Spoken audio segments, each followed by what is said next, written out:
Hey, welcome everybody to meeting two for the day, the K12 Tech Forum, and our meeting on SOPPA. This is, I think, probably our third meeting of the year, at least.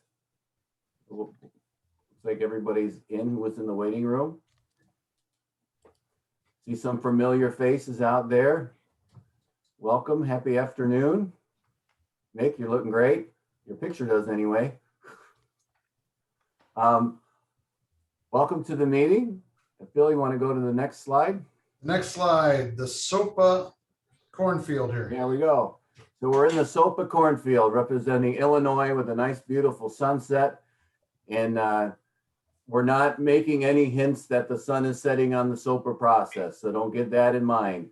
We're well in midday. I think we're up where the noon sun is shining brightly on this and baking us all. But welcome. Next slide, please. Yes, sir. For those of you who don't know me, I'm your host here today, Lee Steinsdorfer. I'm a retired tech director of many years up in Lake County. And we have a few people in our meeting here today. We're at the same district as I was at Gurney 56. And Phil Hintz took that position after I went on to Zion Benton High School. And I retired in 2016. And it was not long after that Phil Hintz and Lynn Williams and I started this K12 Tech Forum in 2017. And we've been holding regular meetings with people, anybody in the school who's involved in technology are welcome to come to our meetings. And we've been holding them every month now for pretty much 4 years now.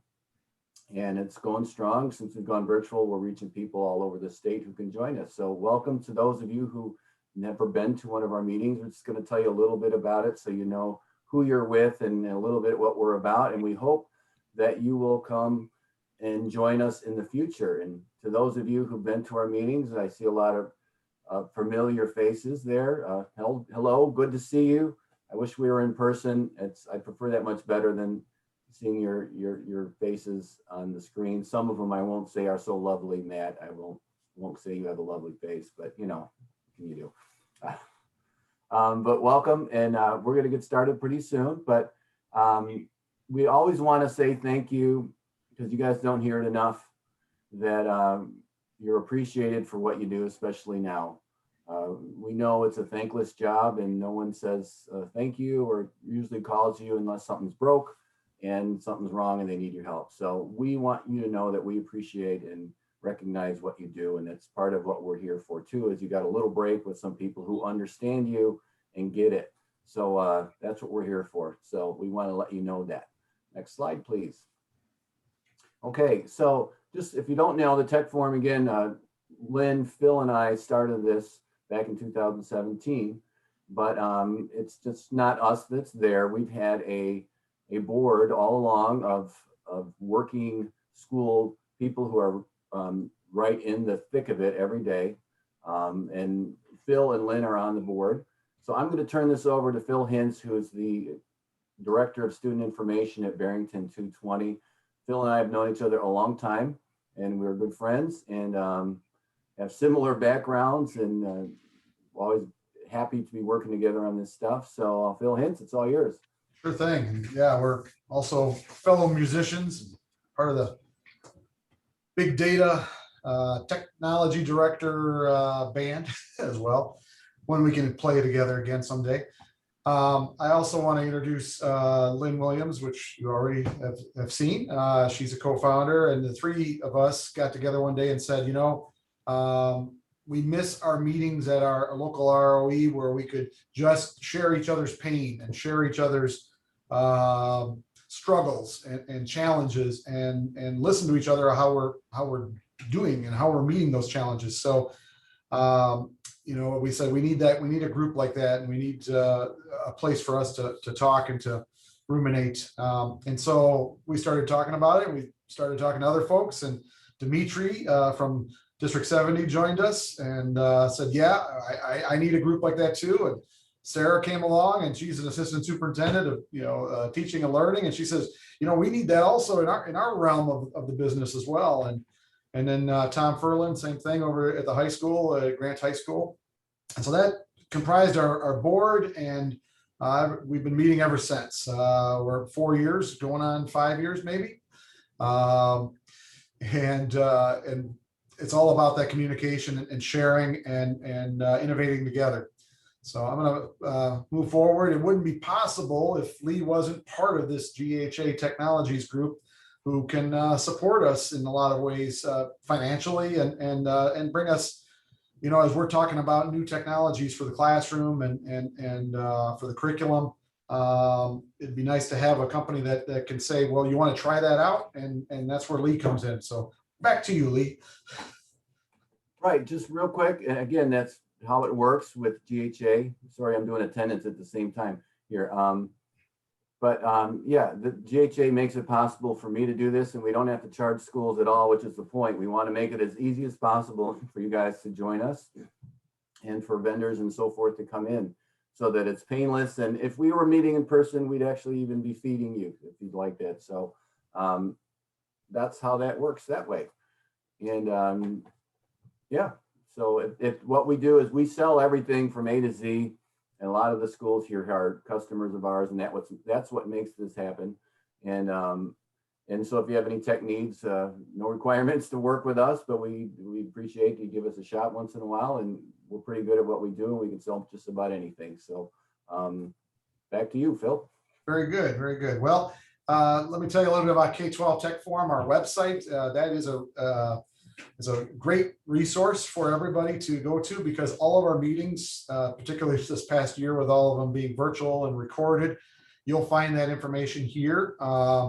You'll find information about upcoming meetings. And, you know, K12 Tech Forum is not just the tech folks. You know, it's the technology decision makers, which can involve the curriculum and instruction aspect. It can involve the business managers. It can involve superintendents even sometimes, but it can also involve some of the technology folks, like our network folks and our techs. And so we try to cater to all of those areas and offer you know, professional development and time to talk and to work through things depending on those areas. So we try to have meetings that are conducive to that and that are pertinent to those different areas of because technology really is, I mean, it's ubiquitous. I love that word. It's ubiquitous across every school district and nowadays. And I didn't used to be able to say that because, but I think after this pandemic, everybody's got tech involved some way in shape or form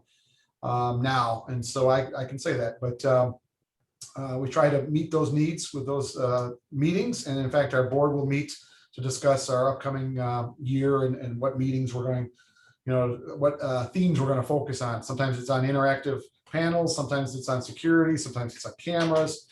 In this case, it's on SOPPA. So this is where we're at. This is where you'd find the information you need from past meetings. And to move forward here, past meetings, and of course, you know, calendar and documents, we have it all there. Lee manages all of that for us. And so we really appreciate his work on that, keeping that up to date. And as we move forward, we're looking at network tech support group. Those folks in your district that are part of that, we're going to try to put together a meeting in July for those folks, especially when they're in hot and heavy with network upgrades and that sort of thing. We want to be able to give them a place to blow some steam a little bit.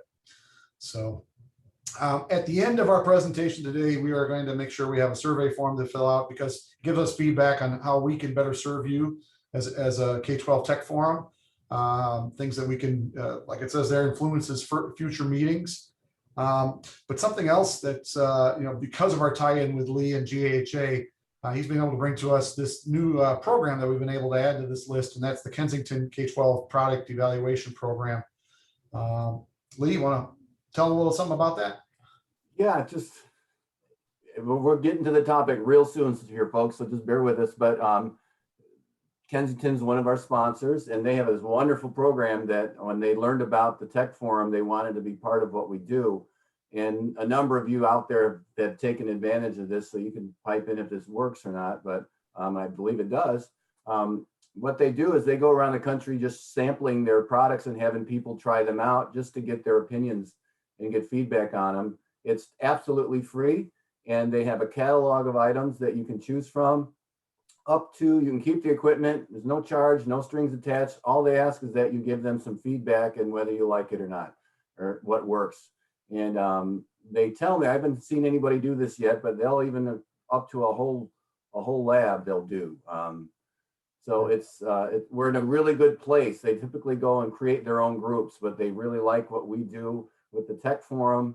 And that's one of the wonderful things about having the Tech Forum is we got access to things like this. And with GHA, we can reach these companies. So if you want to take part in this, please fill out the survey. I put a link in there, and we'll do that again later. Just let me know in the link. I will send your name to your email to the Kensington folks who do this, and they'll get back to you with information on the catalog and what you want to look at. And then they'll correspond with you at that point. All right, thanks, Lee. We're going to start off our presentation today on SOPPA, however you want to pronounce it. We do have a couple of extra guests with us today that are experts in SOPPA, and I would introduce them as we go. But one of them is Jessica Ivanelli over at Grays Lake School District, High School District 127. She's really becoming an expert in this, so we're going to hear from her today. So it won't be just the Phil show, okay? And then with Chris Wherley, who is with our LTC, and I'm going to give him a big shout out later on as to how he made it possible and how the state made it possible for us to actually try to meet this unfunded mandate that we have. So, but before we go, we're going to do get going with that stuff. We're going to do a poll, and so I'm going to throw that poll out here right now. I'm going to launch it. And you should see under polls, you should see a question that actually says, how far along are you in the SOPPA compliance process? Knowing that July 1, we need to be compliant. What exactly does that mean anyway? Well, we're going to discuss that today, but I will let you know where we're at in my district, and I'm sure Jessica will let you know where she's at in her district as well. And I always find it interesting as I'm seeing the numbers rise here is, 0%. I don't see anybody filling up fully compliant. And we did this session this morning as well, and nobody was 100% compliant there either. So yeah, that's where it's at. But we'll talk about that and just to ease everybody's mind. And that poll will still continue to go on as we make presentations. But to ease everybody's mind, it's okay if you're not 100% fully compliant by July 1st, just so you know. The SOPPA police will not come at your door and knock at your door and take you away. That will not happen, okay? Right, Chris? Well, Chris will tell us a little bit about that in a little while.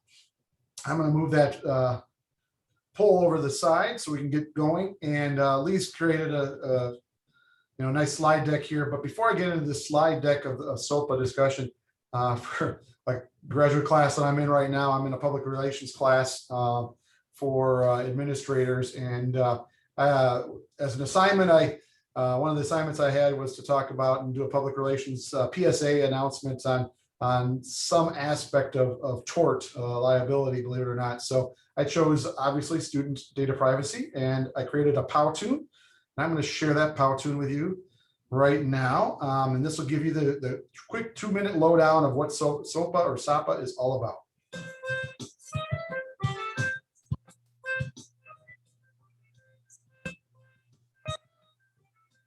And I'm not responsible for the music here either, so I'm not taking any credit for that.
So that's the nuts and bolts of SOPPA and SOPPA, whatever you want to pronounce it. We're going to kind of go through this checklist that Lee has put here, and that's what the Powtoon was all about. Kind of animated it, and we're going to kind of go through this. And these are the requirements. So we want to make sure we're doing this as a school district. No matter, I can honestly say, if you're just starting today, if today's your first chance to look at this information and understand it, you can do this. You can start to be compliant today and be ready for July 1st and be minimally compliant at that point. So, basically just start reaching out and going through this information. I'm actually going to go start from the end of this slide deck, and I'm going to start with kind of the first part that we did as a school district in Barrington. Is we first adopted the board policy, which is 7:345, which is almost all districts subscribe to Press Plus and are able to pull those documents to be able to put it into their school board policy, Board of Education policy. And so the first thing we did was adopt that as a school district. So that allowed our administrative team plus our Board of Education to understand that this is a mandate that we must comply with, and what it is and what it means for us. And so we started there, and then we said, as part of that actual same meeting, we had to designate a privacy officer to ensure compliance. In our case, that is our Assistant Superintendent of Technology and Innovation, Dr. Matt Fuller.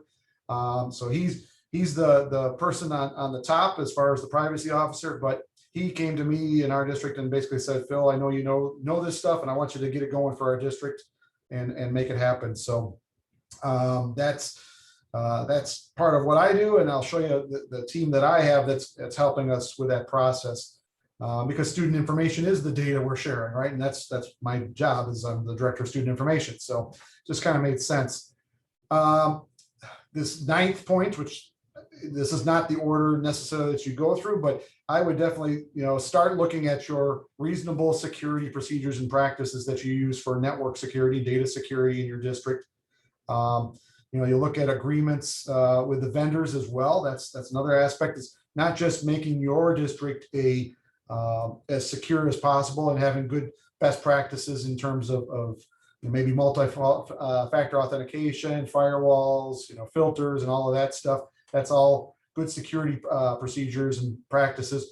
But we also need to make sure our vendors, people we do business with, that they're also incorporating good and reasonable security procedures and practices on their end as well.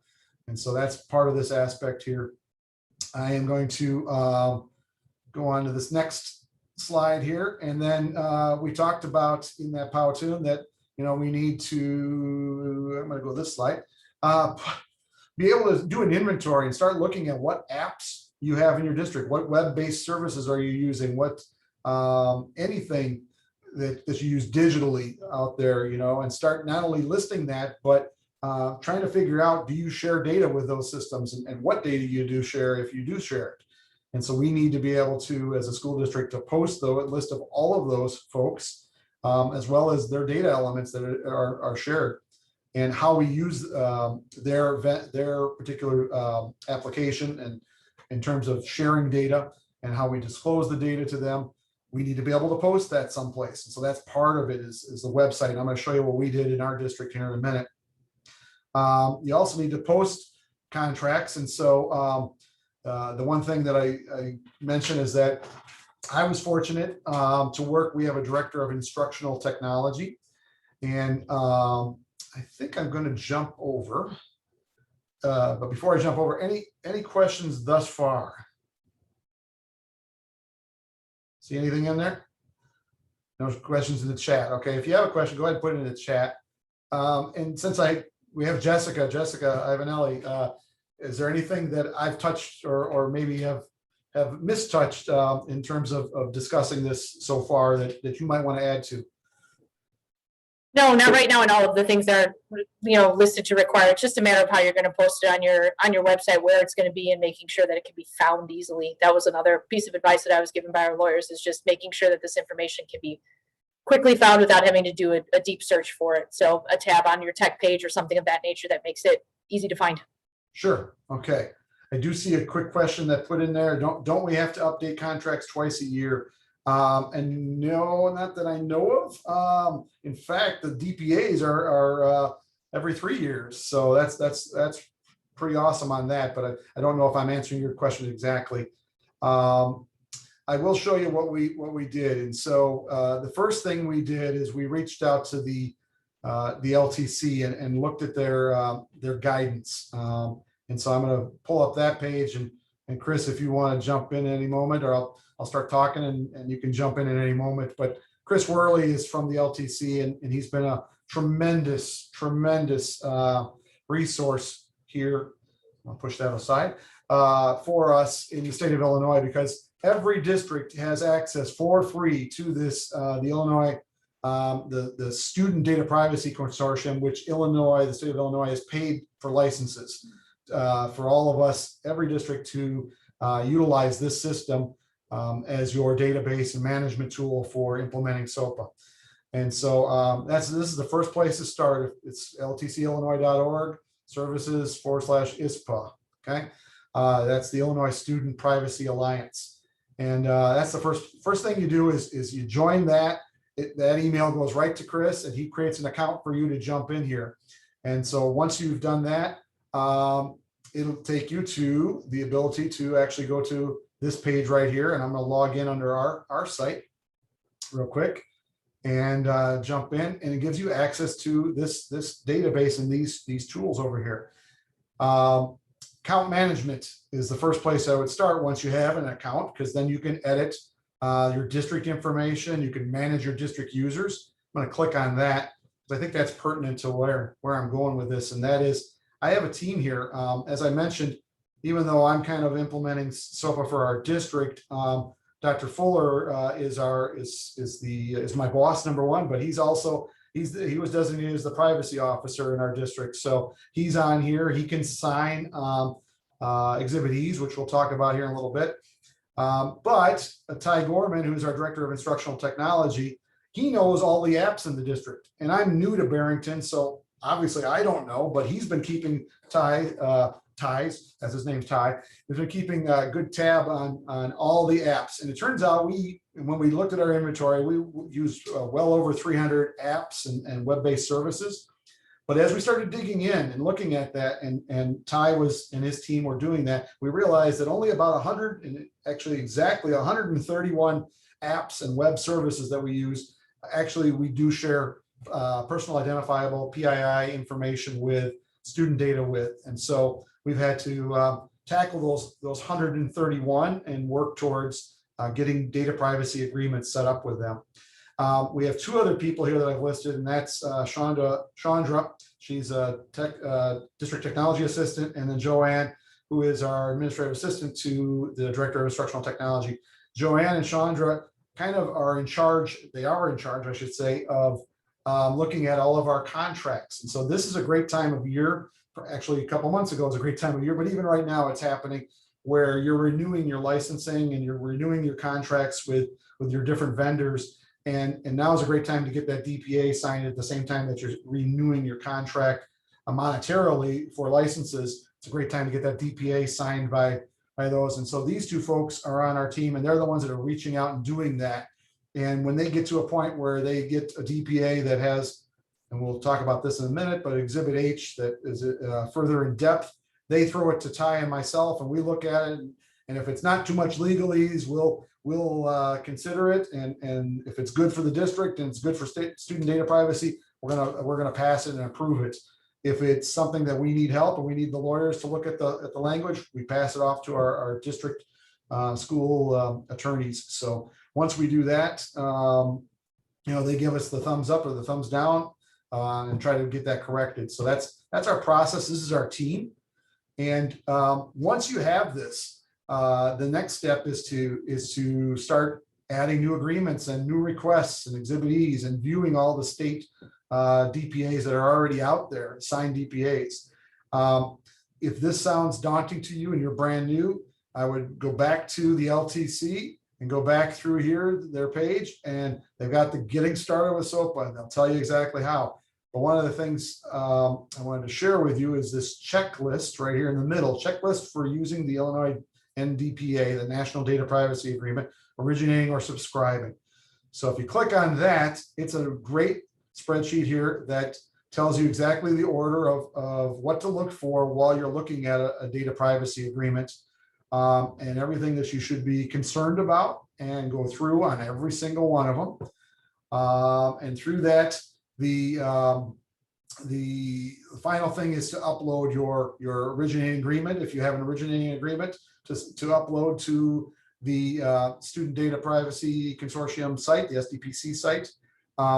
You need to upload it. Well, you need to make sure it's 3.5 megs or less, or somewhere around there, because it's a PDF file and you want to make sure it's compressed. The reason I bring that up is I ran into an issue. I was trying to get one up there uploaded and it wouldn't go. And I had to call up Chris, and Chris said, "Oh, did you look at the size?" Oh, actually what Chris says, "Did you look at my checklist?" And the very bottom step was to compress that file. If I had followed this checklist, I wouldn't have had to need to bother Chris and call him up and ask him why my document wasn't going up. So I should have known better in the first place anyway, being a tech guy, but following this list will really, really help you. And I'm going to also brag about the site. Oops, I'm going to go back a page, or back a slide here.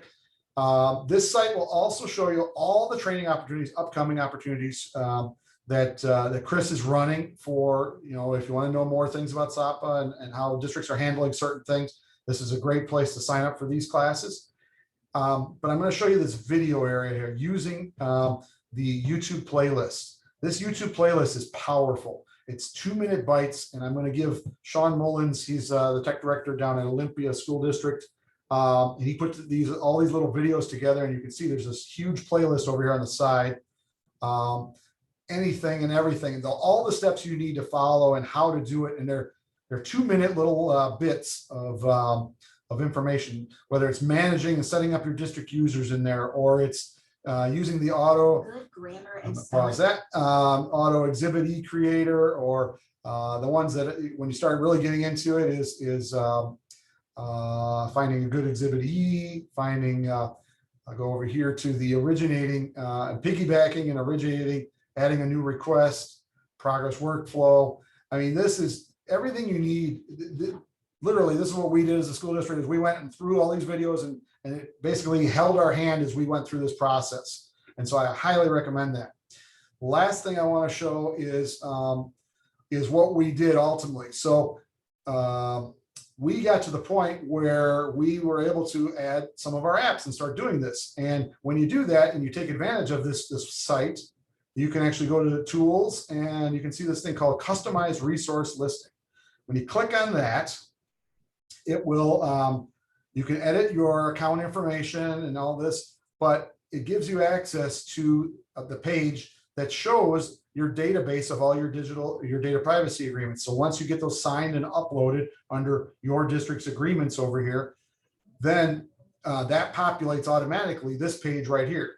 And so I was able to upload our logo, and I was able to, this is our public facing site that everybody can see, that our parents can see who we do business with. And as you can see, we've got 54 apps done of 131. So yeah, we're less than 50% also on that poll. But we're working our way towards that, and we're getting some every day. It shows the agreement itself. It shows the exhibit E. It shows what grade levels each app pertains to, what content area it pertains to. And then over here, this wonderful magnifying glass, as you can see right there, it actually shows the data elements. So that's, again, meeting those requirements. I'll move our poll over here. Meeting those requirements, as I highlight over that, showing each element that we share data with this particular vendor. So our parents can know, hey, yeah, we're sharing student addresses, we're sharing student phone numbers with Art Sonia.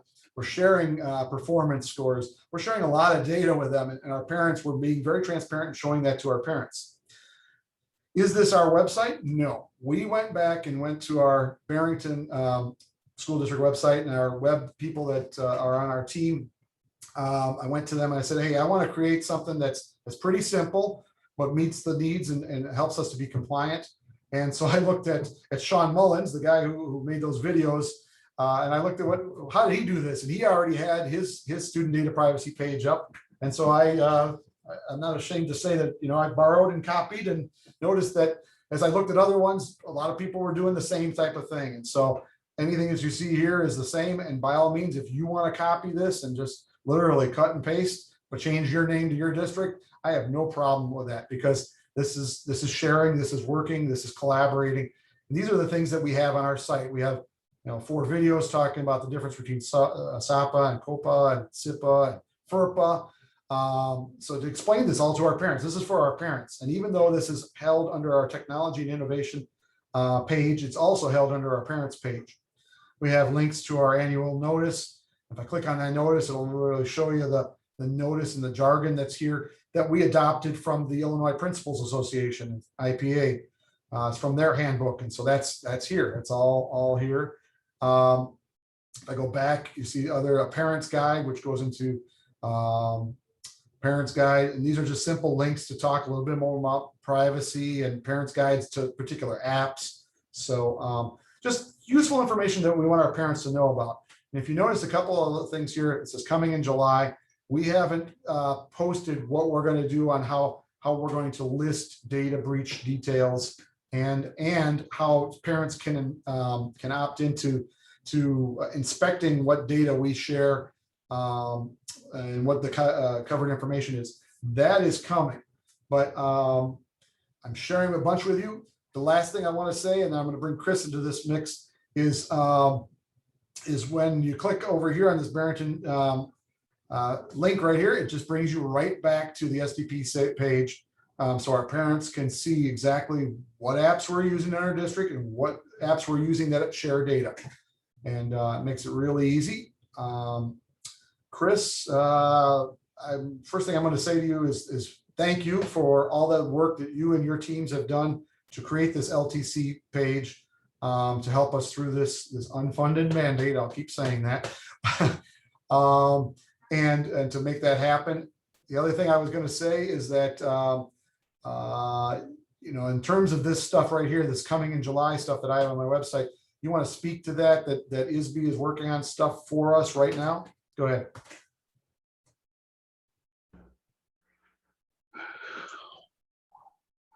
Good afternoon, everyone. I was forgetting what I was doing there. I was actually trying to share my screen here. Yeah, so the part with the parents, ISB is working on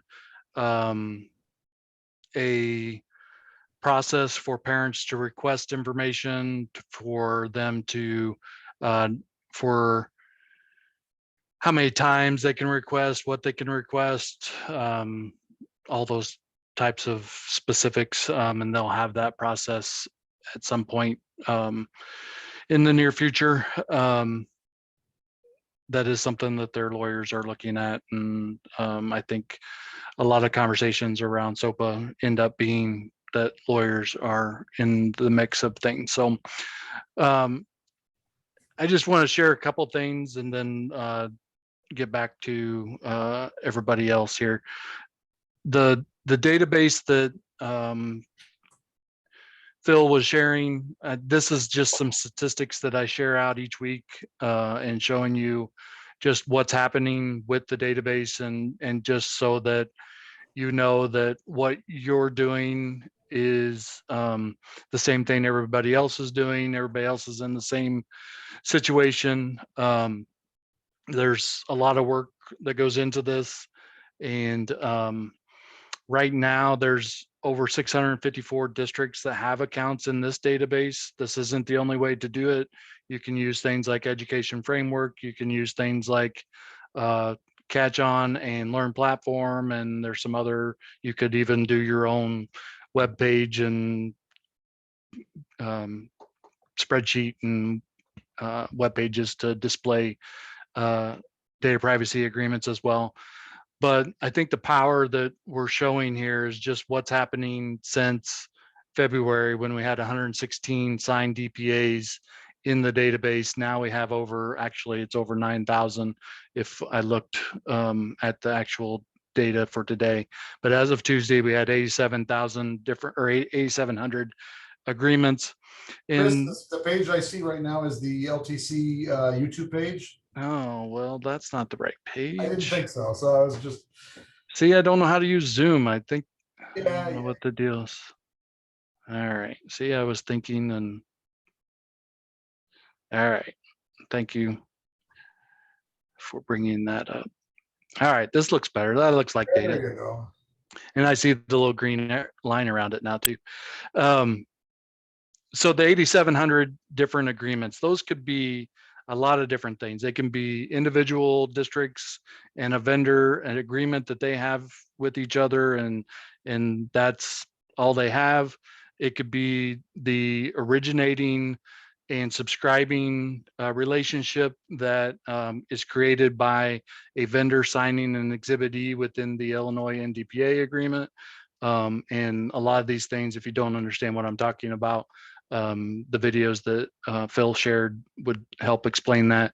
But ultimately, those 8,700 agreements are made up by 353 school districts. So there's, out of those 654 that are signed up for the database, only 353 of them have actually uploaded anything into the database, and that constitutes those 8,700 agreements. So, and then the originating DPAs, that line shows the number of different resources that are in there that can be that there are agreements for. So it may be Seesaw, it may be Crisis Go, it may be all kinds of different applications that agreements are in place for. Some of those may be one-off, like Khan Academy is not doing subscribing and originating agreements. They're doing their own thing. But it may be something like Edpuzzle that has an originating agreement in there that allows other school districts to piggyback off of that agreement. So just a lot of things happening within this database, a lot of benefit to people utilizing the system because it's a collaboration. It's other people helping other people. The flaw in the system is that there's 353 at this point different schools uploading things. So it's a good thing that they're uploading things. It's a bad thing that it's all different levels of people, and trying to make it all work together has been is a difficult thing. And so we're trying to help with cleaning some of those things up that may be in there incorrectly or need to be revised a little bit. So at the LTC, we're here to help. If you need help, I'm available every week since February.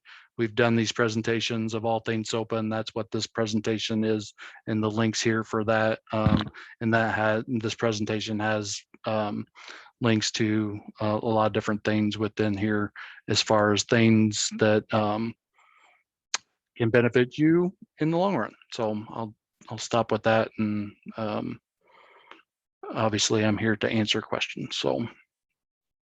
All right. Well, I'm going to share my screen real quick again.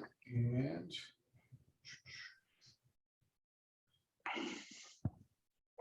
all right. Thanks, Chris. Thank you very much. Let's take that time for questions. I know we have some questions in our chat, maybe. Lynn, do you see anything in particular that we need to look at? Philip just asked, are there state level agreements that have been approved by the state that everyone can use? It's a good one for Chris. Yeah, there are no state level agreements. State level, that's part of the wording of the law itself, is that agreements need to be made between school districts and the vendors. And so what is possible is that if one district gets an agreement with a vendor and the vendor chooses to sign the Exhibit E, which is part of the Illinois NDPA, to allow other school districts to sign on to that agreement, they can do that. So if one district gets an agreement, and then any other district can sign on to that agreement by signing the Exhibit E if the vendor allows that. So I'm bringing up under your district's agreements over here, how to view all the state DPAs. And that doesn't mean it's a blanket like Philip was asking for as a state. It's not a state agreement, but it just means that these are all the DPAs that the state is, that we have that's in that system that make up those statistics that Chris was talking about before. I'm gonna type in Tinker here, for example. So you got to search. And before I do that, if I scroll all the way to the bottom, you're going to see 9,000 entries here. But there's only 2 pages worth of Tinker agreements here. And if I click on originator over here, these are originating agreements. And so I just want to bring attention to that. Olympia got early start back in March. They went for Tinker and asked them for the DPA, and they signed it. And even though it says Illinois NDPA here 1.0A, if I click on it, you can see it's only version 1.0. And so the reality is it's not. It's not 1.0A. And so we needed to, our attorney basically, and just so if you don't know this already, when this ball was starting to roll back in July of last year, you know, we adopted the National Data Privacy Agreement, made it our own, called it the Illinois NDPA, customized it for Illinois to meet SOPPA requirements. And I went back to our attorney and said, okay, this is the document that we need to give out to every one of our vendors. What do you think of it? Do you give your thumbs up on it? Do you give your blessing on it? And they said, yeah, that's nice, but we want to add another 12 pages to it. We want all this other information. I'm like, oh my goodness, what are we going to do? Fortunately, about that same time that they were telling us that, and that was back in January, I was talking with Chris. Chris says, yeah, you know, the state education lawyers that are out there, attorneys, Association for Education Attorneys, was getting together and saying the same thing. Basically, they wanted 12 more pages added to the DPA or information that would make up 12 pages into the DPA. And now we have the DPA, Illinois NDPA version 1.0A.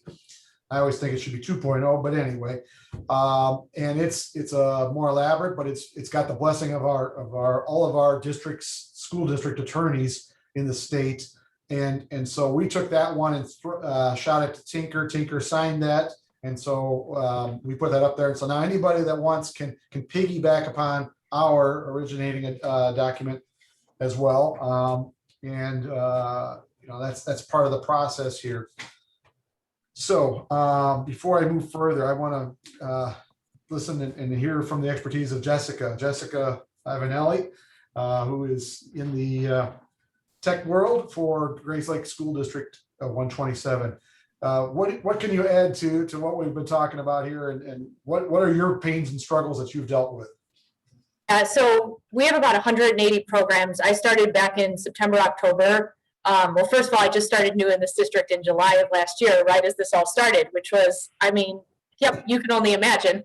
So my first project was I spent all of September and October, and I suggest you do the same if you haven't already, if you're just starting this process, surveying the staff and the administration in terms of getting a complete list of programs. And starting from there, because without that complete list, you get lost in back and forth with one contract and you forget that there are 400 others you need to look at. So that was step one for us. And now we have a protocol in place for our district where, I mean, it's sad, it breaks my heart because I'm all about creativity and experimentation, but now the policy is if you're going to try anything new, it's got to come to me first, and I have to vet it before students can use this program. Which every time I say that, I like a tear falls down. But we got our list, we set up the protocol. Anything that you knew you're going to do, you know, it has to come through a direct email to myself and my administrative assistant. We add it to the list and we start the vetting process. We started this kind of early, so SDPC wasn't quite together yet. We went with a program called Ed Privacy, which essentially does the same thing. What's nice is they pre-vet the program for us, but we still have to do all the legwork on our end. And I think just as Lynn was talking about earlier, I just have a massive spreadsheet that I keep for our district's view only. It's only D127 can see it. But for those of you in charge of this program, this is a great idea to keep a column entitled Notes. So in that notes column, I literally document every communication that I have back and forth with the company. When I sent the ILNDPA, when they emailed me back and said, what the hell is an ILNDPA? Because most of these companies are doing that. They have no idea what I'm talking about. When we met with the company to explain to them what needed to be done, when they sent us something back, when I said something there, when I sent something to the lawyers, because by keeping that, your staff is seeing that this isn't like a snap process. I'm not going to be able to get your program that you gave to me today done by tomorrow. Some of these larger ones have been taking 3 to 4 months, and I'm still in a legal battle. And it's just keeping that documentation for the staff has been a lifesaver for myself and my department, because now we no longer get, where are we at with this? It's go to this link and check it out. So I can definitely, if anyone's interested, I can, file make a copy of what I have for you so that you'd be able to see it. It is immense. It's quite frightening, but I also at the bottom have it tabbed with programs approved, programs denied, programs that don't collect any type of data, and programs that we grouped under Section 5 in terms of not intended for education. So what happens is the master list is there. Depending on what designation I give it, it also feeds to these other pages so staff can just go to what they're interested in. Setting that up really saves a little bit of a time on the front end setting up, but once you do that, it saves you those back and forth communications between yourself and staff members that are anxious to see what they can plan with. And then the only other thing that I can think of that's been just a little bit of a problem is the Exhibit H's. I don't necessarily, if one school district approves it, doesn't mean your district is also going to approve it if it's 14 pages long. So if I see one on SDPC with an extensive list of Exhibit H, I take the time still to send that to my lawyer, and I will tell you my lawyer has caught loopholes. There are things they're putting in Exhibit H that are not in compliance with ISRA or some of the other laws. They're in compliance technically with SOPPA, but then it pulls them out of compliance with something else, which is still illegal. There's also a lot in Exhibit H about, new word that I learned, indemnification, where what some of these companies are trying to do is say, okay, fine, we will do everything that you say, but we're going to limit our indemnification to the cost of the contract. Well, folks, if you're using an app for free, if there's a breach, yeah, they'll let you know within the time frame, but then it's on your district's dime to cover all the legal expenses that go along with it. So depending on the program, I usually, when I hit those, I have a conversation with my district administrative staff, and I say, here's the deal. Do you think this is worth that risk? And we've kept about 50% and gotten rid of 58% of the rest of them, because we don't want to take that risk. It could be we had our lawyer give us like a list of how much it would cost to communicate a breach and everything that goes along with it, and it's quite pricey. So if they're not giving you any money, that becomes your responsibility then to pay for it. So it's a frightening process, and it's a time-consuming process, and I literally have lost probably years off the other end of my life. But at least I feel like if you take the time to make sure the communication is there, just like Phil has, my website is very similar. I built that first. That's one of the first things I did, so that even though a lot of the sections still say coming soon, it's there, and people can go to it and people can see, okay, this is what's being done, because it calms that panic. It calms that teacher fear. They're trying to plan over the summer. They want to know, can they still use these programs? Can they not? Are we going to pay a contract? Are we not?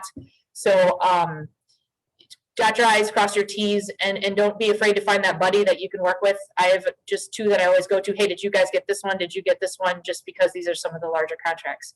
So that was probably a lot. I apologize, but hopefully something in there rung true for you. With that, there's a question in the chat. I'm gonna throw it out to you, Chris, because I know you like taking this every day. But what about from the big companies, the Microsofts, the Apple, Google?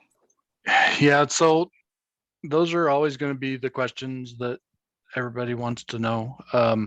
And right now, I know that, well, I've heard, just like everybody else has heard, like different stories. And so this is one of them that I heard, is that Microsoft has an agreement with some school districts in their hands to be reviewing. I don't know that anybody's signed anything or has anything in place. And I'm assuming that that's the Illinois NDPA because of the wording of the conversation, but I'm not totally sure on that. I know that Google has been in conversation with the California Alliance of the Student Data Privacy Consortium, sharing with them the NDPA agreement, also sharing with them Exhibit Gs from at least Illinois, California, Wisconsin, Missouri, I think a couple other states. So Google is aware of the NDPA. They're aware of what we're trying to accomplish. Whether they end up signing an Illinois NDPA and allow us to use the subscribing process, I don't know. But ultimately, there'll be some mechanism for signing agreements with all of these vendors because that's what we have to do as school districts. That's the law. How that's going to look, what it's going to look like, when it's going to happen, those are always going to be questions that we're going to have. Just like anything else, as Jessica was kind of saying, just like we have to make decisions on what we're going to use, what we're not going to use. Ultimately, your district could choose not to use Google or Microsoft or Apple if you wanted to go down that path. Ultimately, I don't think anybody will do that necessarily, because ultimately, I think one of the good things that's coming out of this is that we're doing some due diligence with this process, with what data people have, what applications we're using, all those types of things, and we're becoming more aware of it. And so we're doing that with Seesaw and Screencastify and all these other applications, and we're doing it with Google, or we should have been doing it with Google. Like we know what data we're sending to them, and if we didn't, we should know now. And so I guess kind of going back to the ultimate question is, do we have agreements with them? No, we don't, but we don't have agreements with a lot of vendors at this point either. So, and I know Google's the biggest one, but I just feel like every school district's in the same position. It's not like you're the only one that doesn't have an agreement. And so we're all kind of in this together. So yeah, in terms of I heard this, rumor, not necessarily a rumor, but does that make Apple and Google and Microsoft exempt? No, they're not exempt. The only one that is exempt, by the way, if you're just starting, is ISB. And if you have a student information system and you upload your state reporting, you are sharing that student data to the state, to ISB, and ISB then has our data, and they can share that data with Pearson for IAR testing and all the other testing that they do. They can share our data with the Illinois Department of Health also, for like the pandemic EBT that a lot of you have had to do, and myself included. And that's data sharing there too. Do we have to have a DPA with the IDPH? Not necessarily. Could we? Maybe. But do we have to have one with ISB? Do we have to have one with Pearson? The answer, I think, would be probably yes, but ISB is exempt, so you don't necessarily need to, but that's that gray area. And as Chris has been alluding to, we need to seek the counsel of our attorneys to see how they want us to handle each of our school districts and those data things. Because my concern is I'm sending data to those organizations, but what if there's a data breach between ISB and Illinois Department of Health? Who lets who know? It's going to be one of these things. Are going to be pointing the direction of, you talk to them, no, you talk to them. And then ultimately I've got to report out to my parents that there was a data breach way down the line over here, and so that's something that's going to have to happen, or have a good understanding or grasp around that. And maybe your superintendent or your district leadership team can understand that and know the exemptions, so that they're aware of when those situations happen. Chris, I don't know if you want to speak any more to that. No, I'll ultimately the only thing is that I have been suggesting that you just kind of also just keep a list of those particular things that you're aware of, whether it be the PEPT cards or the IAR testing or access testing and all those things that ISB's giving information to. Anything else that would be similar, whether it be things like IHSA that you probably aren't going to need a data privacy agreement with, but you need to be aware that there's probably data that you're sending to them. Same with IESA, your even your PTO and stuff like that. Like those are probably part of directory information and all those types of things, but at the same time, just keep, like, that's just part of the student data idea, is that we should have that list somewhere of where we're putting information, where we're sending it, who has access to it, so that if something does happen, at least you can point to that list and say, I wonder if it came from here, or I wonder if it came from here, or if you don't know where it came from and what the issue is, help you. And Phil used a good analogy this morning, the contact tracing of where your data is at and who's had access to it, and those types of things. So yeah, just keeping that extra list just to kind of know where your data is at and what you're using it for. Greg asked a great question, and thank you, Jessica, for answering it. He asked, how are you handling Section 5 apps that are not for education? And if you look in the chat, of course, we're recording this, so all the chats are in there as well.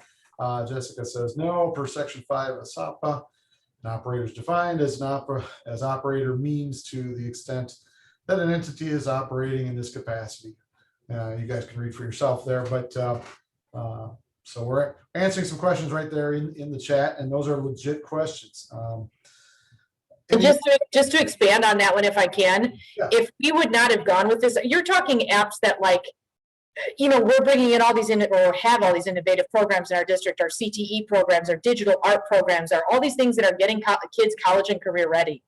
A lot of the apps that were designed for these programs were not designed to be used for schools. They were just things that we're able to bring into our school districts.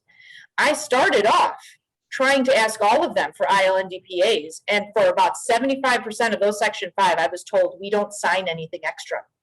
I would have been shutting down entire programs. We would have lost CTE, all of it. It's bad enough that for Project Lead the Way, and I did put that one on SDPC for people who need it, but it has a 700-page Exhibit H, just so you're aware. Project Lead the Way took me over 4 months, and I had to talk to state representatives to get that done. We would have lost that entire program. Mobile makers, I have to put the apps that are in mobile makers in Section 5. If I don't, I lose that $100,000 program, because they're Apple apps that were not designed for ed. They were designed for professionals. So I had to get mobile makers approved, because that was uncharted learning, which is intended for K-12 education.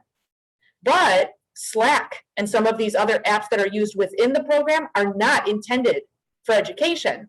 So they fall under Section 5 currently. Now, I've expressed to my team and to my district multiple times over and over again, it's even on our spreadsheet that says, this could change at any point in time, FYI. But as of right now, this is what the law is telling us. And because of the 180 programs we need to vet, this is what we're going to go with. So plan on it for the upcoming school year, but who knows when they say that doesn't count anymore. So right now we're banking off of the legal jargon coming out of this, of what a definition of an operator is, and what what our attorney says. According to that language, you could fight back on those ones that you're trying to put under that category. But as Chris said, the super most important thing, that was terribly phrased, but super most important thing is keep that list. It also helps your instructional coaches, though. It helps all of your staff know this is the streamlined list of programs that we can work with. So in that sense, it helps as well. And it also helps from a standpoint of knowing those other apps that you're using within those programs, like you mentioned, Slack and stuff like that. Like from a school standpoint, people may need professional development on using Slack and stuff like that. You may not need an NDPA or a DPA for that particular application, but that doesn't mean there's not other implications that having to use that application in your district may have on professional development, on resources, on things that discipline issues, all those types of things that come along with Right. things that we're using in the classroom. So Well, and I feel like if a breach is going to happen, you know, in my gut, most likely it's not going to be in a program designed for K through 12 education. It's going to be in those other ones. So you want to be careful, and you want to have those, you know, at least in a list somewhere so you know what's actively being used. and I'm always curious, Jessica, I know we met a few months ago and you walked me through your process and how you're doing things. Can you just share with everybody what application you're using and how your workflow kind of, I mean, you don't have to do any screen sharing or anything like that. You want to but share your screen there? Wow. Okay. Yeah, sure. I can. Putting you on the spot, but I guess I don't necessarily. Thanks for the heads up on that. I'm just and I was just thinking in terms of words. If you want to share your screen, that's up to you. But I was just thinking like mentioning the program and what your process is for getting them out of the spreadsheet into trying to get agreements and all those types of things. Yeah, so sure. The program that we use is called Ed Privacy. It's through Education Framework, which I've used multiple times for many things. I really like that company. I really like their just customer service approach. I send an email with like the stupidest of questions, and it's answered regardless. And that's how I've learned throughout this process, and I really am grateful for them. But essentially what I do is once it's in the spreadsheet, I can go into Education Framework and type in the app or the website or whatever it might be. And it gives me those 9 data points right away and tells me on which it is compliant and on which it's not. And then I can send the ILNDPA knowing in my mind, if they're compliant on 8 of 9, it's probably not going to be a hard time getting that contract. If they're compliant on 1 of 9, I'm probably going to struggle with this for about 3 to 4 months, because there's going to be a lot of things like sharing student information that's going to happen, and they're going to have to pull back on that. So you send all the communication through this program. So once I send the contract through that, they know what they have to improve, they know what they have to send to the company, and they get the ILNDPA through that program, and then they communicate through there. So I have a log of all the information. For me personally, it helps me better than all of it going into my inbox, because I already have 4,007 other things coming into my inbox, and most likely I'm going to lose a contract or lose a teacher request because of that. So I get to go in, I type it in, it tells me how compliant it is. I can send them the contract right from there, and it includes Ed Privacy. So if they have any updates or if they've added stuff that's missing, Ed Privacy updates it on their end, the score changes, and we play through that. Now, if it's a contract negotiation in terms of Exhibit H, I still have to do all of that work through my lawyers and through that email. That's different, but at least this is here. It also does something like your site, Chris, where it just doesn't have the pretty logo, so it's not as pretty, but it builds a web page for you of all the approved programs. What it doesn't put on there is denied programs. They're working on it, supposedly. That was one of my first bits of feedback. I was like, I want teachers to see also what they cannot use, which is why I have the spreadsheet of all the programs for my district live on my website, but with only access for people with our email address, so that parents and, you know, whatever aren't sneaking on it. But that's essentially how that one works. So it's very similar to SDPC. It came out before, you know, and that's why I jumped on it right away. Because like I said, I tried to start this process when I knew it was going to be a problem in September, October. So hopefully that's a good enough of an explanation for you. So maybe what we need to do is, Ed Framework is a great one out there. We were looking at them. We were also looking at Learn Platform. We got quotes from both of those organizations. As Chris mentioned, Catch On is another one that's doing that sort of thing. I'm sure there'll be others. Bottom line, my boss came to me and he said, you know, Phil, we don't have to be rock stars at SOPPA. We just need to be compliant. And so bare minimum is okay for a change. You know, if you get a D at it, but you're passing, that's okay. You know, compliance. So obviously the SDPC is free. So he was better. He was happier to do free than to pay somebody else to do it. But you know, that's not to say that those other companies don't have a lot more value adds, like the rating system that Jessica was talking about. That's powerful. And that will help you much in the future as well. We've been talking about all these exhibits, and if you're new and you're on this presentation right now and you don't know what the heck we're talking about, I think it's probably important now that we look at the NDPA, the document that we need to get signed. So I'm going to pull up one right now. And maybe Chris, if you want to walk us through like you did this morning, this is the version 1.0A, and this is what we did with Tinker. And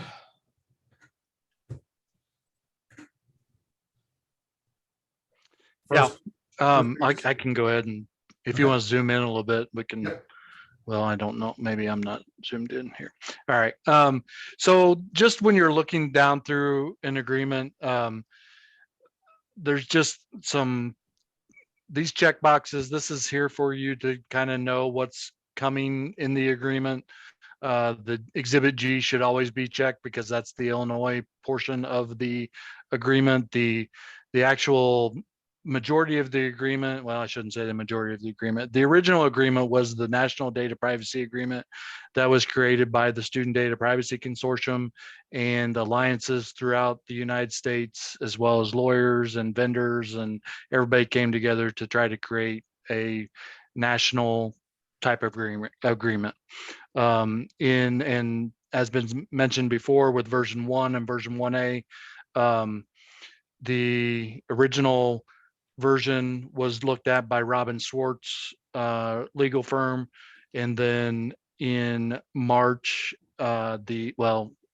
January, February, March, the Illinois Association of School Boards and the Illinois Council of School Attorneys Working Group for SOPPA came up with version 1A for Exhibit G, which is the only thing that's really changed. There's some things that they speak to about the NDPA, but so that's what Exhibit G is the Illinois portion.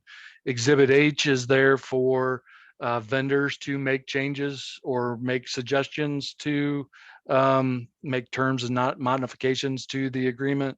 And as Jessica said, those can be lengthy, they can be wrong, they can be all those different things. And so your attorney should sign off on those things after, if anything's in the Exhibit H that may affect terms in Exhibit G or in the NDPA portion of the agreement, so that and the way that the speaking towards like ISRA and different things like that, that's another Illinois law that has to do with student records. Those laws were at the forefront when they were creating Exhibit G, so they made sure that stuff was in there that was relevant to the other laws as well, not just SOPPA, but so make sure that you're following those.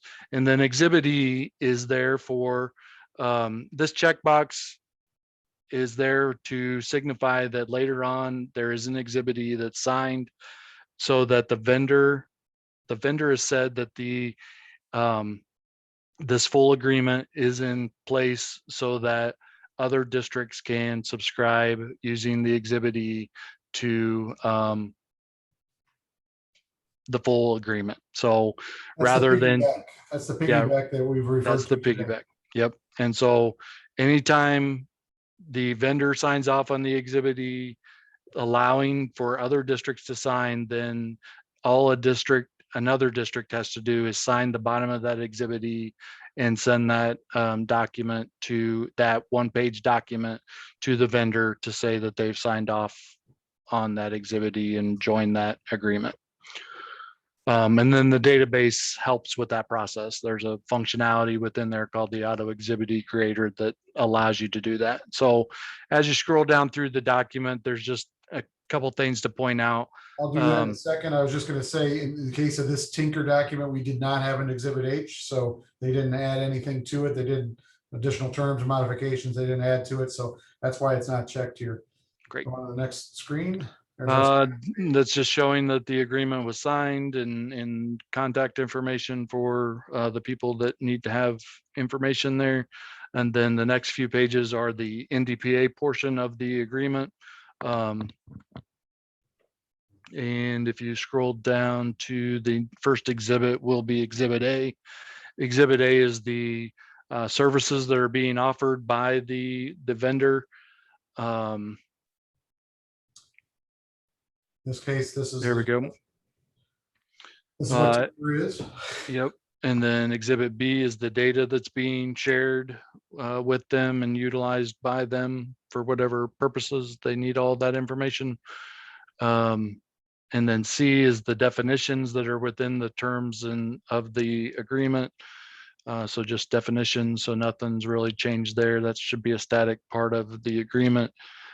D is there for future use. If you ever decide to not use the application anymore, you can use that form to help with either deletion of data or transfer of data to you if that's necessary.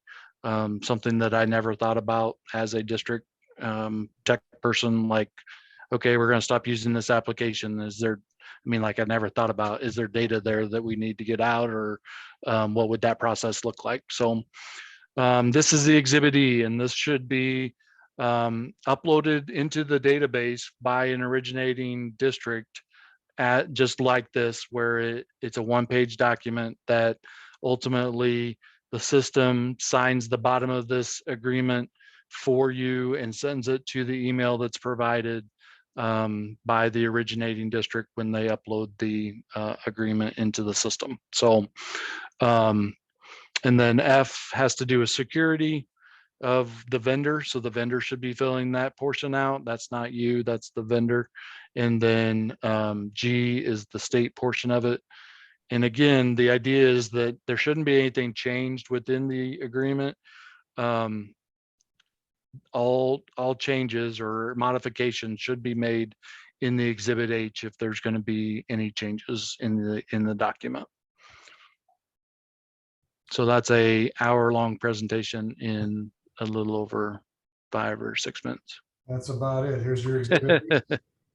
None on this particular one, but if I go back to another one, let me pull up Power School real quick here. I know some of you probably use that.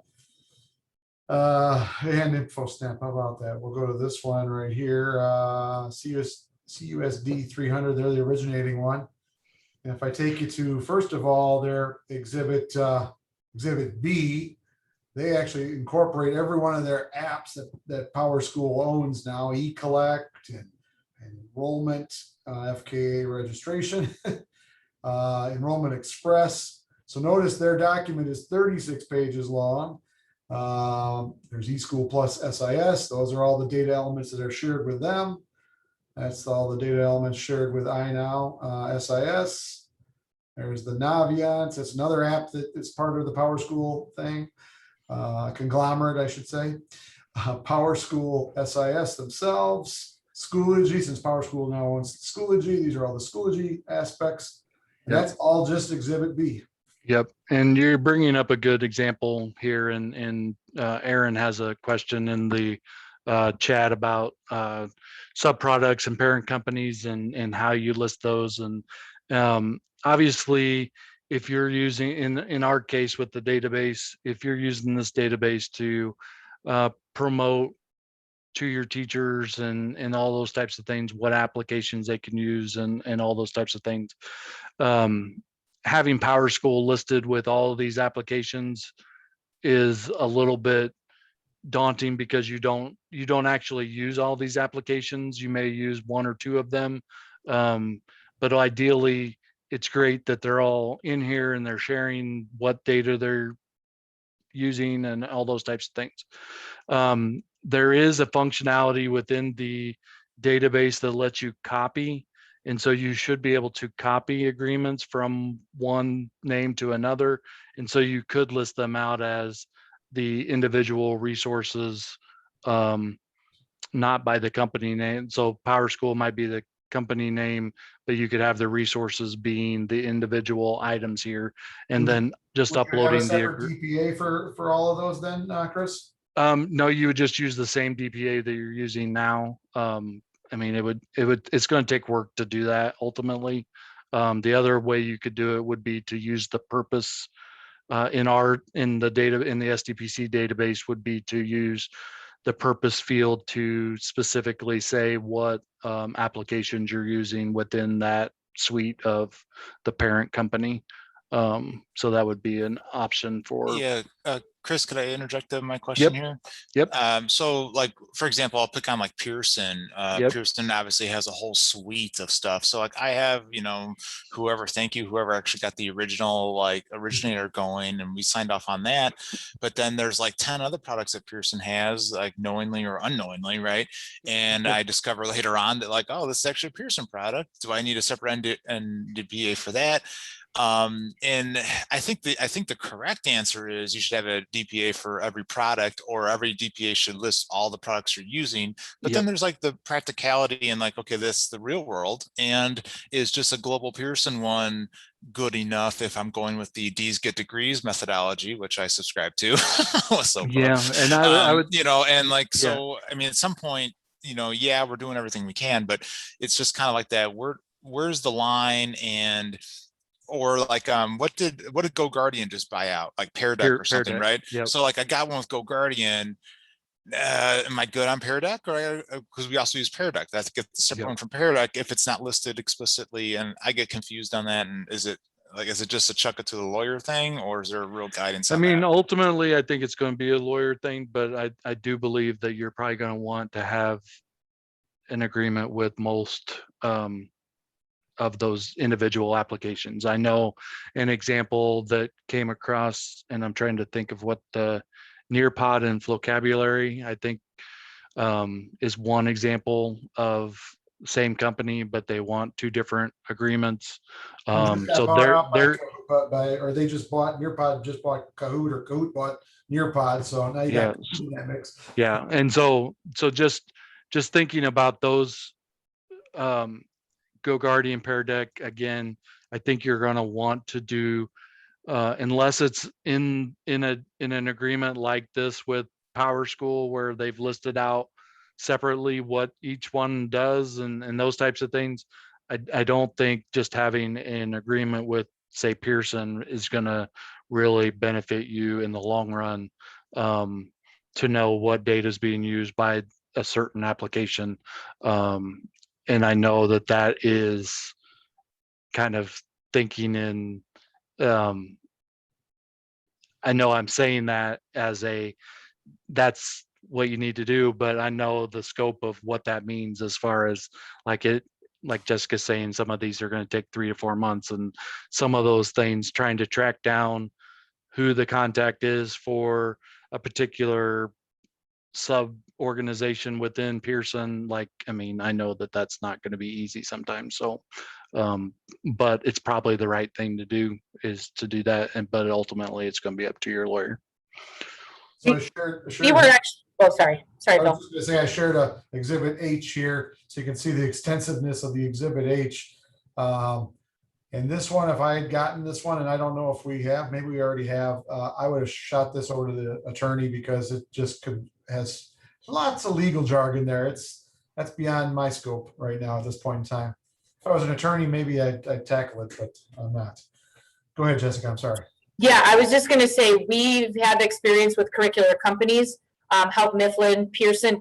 I'm telling you right now, we have 3 different, I'm trying to find what the third one is, but we have Pearson, we have NCS Pearson, and I think it's like Pearson Education Inc.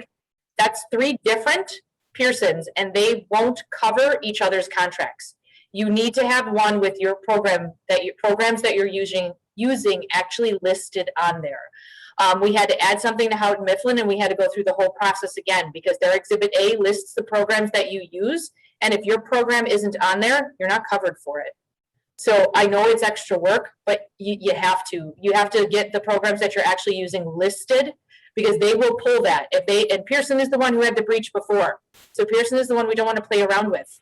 Like they did it once before. If you have a contract with them and your program isn't on there, I guarantee you they're not going to cover you for that one.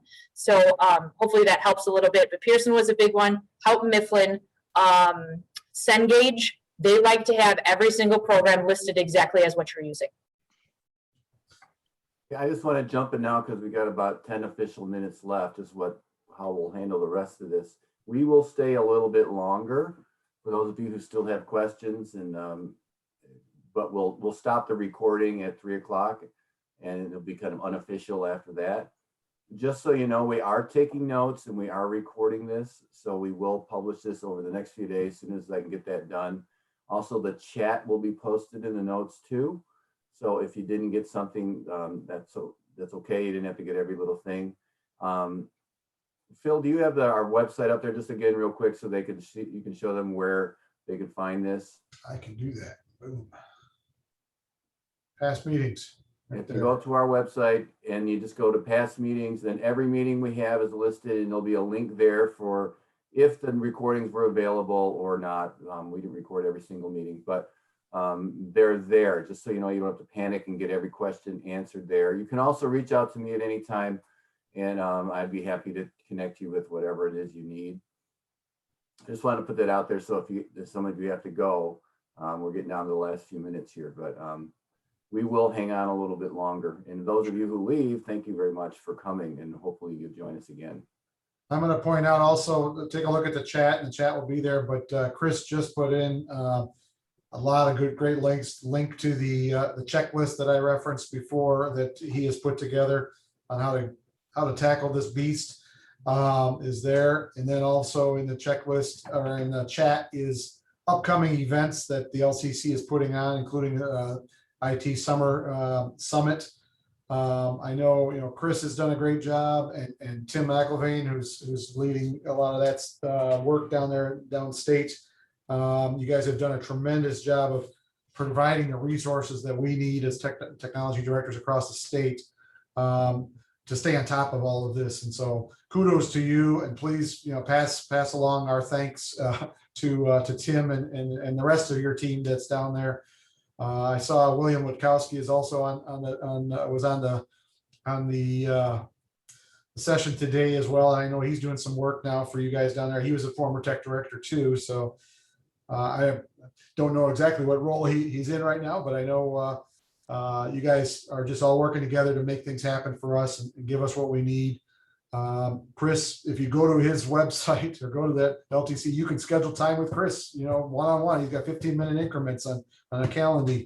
And I had to do it one time and he got back to me. We got right on and set it right up. So thank you very much, Chris. Take a look at all those links. And one of the final links there, you'll see the QR code right in the middle of our screen, but also the link to the survey is also in the chat, and we really would love your feedback on today's presentation, as well as what we can do in the future to meet needs that you might have. So yeah, these meetings are about you, and we've always responded when people bring up topics we'd like to cover, they'd like to see us cover, and that definitely comes into our thinking. Again, this isn't someone else driving us and telling us what to do. This is really about giving you a chance. Or if there's companies you want us to bring in and you want to meet somebody, we can do that too. It's through this that we got in touch with Chris Wherley, and then he was able to, now he's become a regular for us. He's the most popular person we have in any of our meetings, but can't imagine why with this topic. But yeah, just if you could do that, we'd truly appreciate it. And if you want to participate in the Kensington thing, please go there. Or if you want to be invited to future meetings, we honor that too. And some of you had said, no, I don't want to be invited to future meetings, so we won't bother you with that. But if you change your mind and you'd like us to contact you, you can let us know through the survey too that you'd want to be invited to future meetings. And you can always look at our website too and register there. There was one thing that came up that we haven't touched on yet. We touched on it earlier today. And if you missed this, there's some things we covered in the first meeting we haven't covered here, just to let you know that. But it was brought up by a few people about the parent side of this and what's our obligation with parent organizations and how they fall under all this. So I don't know who wants to address that, how we're addressing their involvement here. Yeah, the ISB is looking at putting out communication about what rights parents have, how often they can request data, what kind of data they can request from with regards to SOPPA. similar to probably what they do with FOIA and all those types of things. So I don't know exactly what that's going to be, what it's going to look like, but there'll be some process that you can put on your website that would that you're going to have to figure out.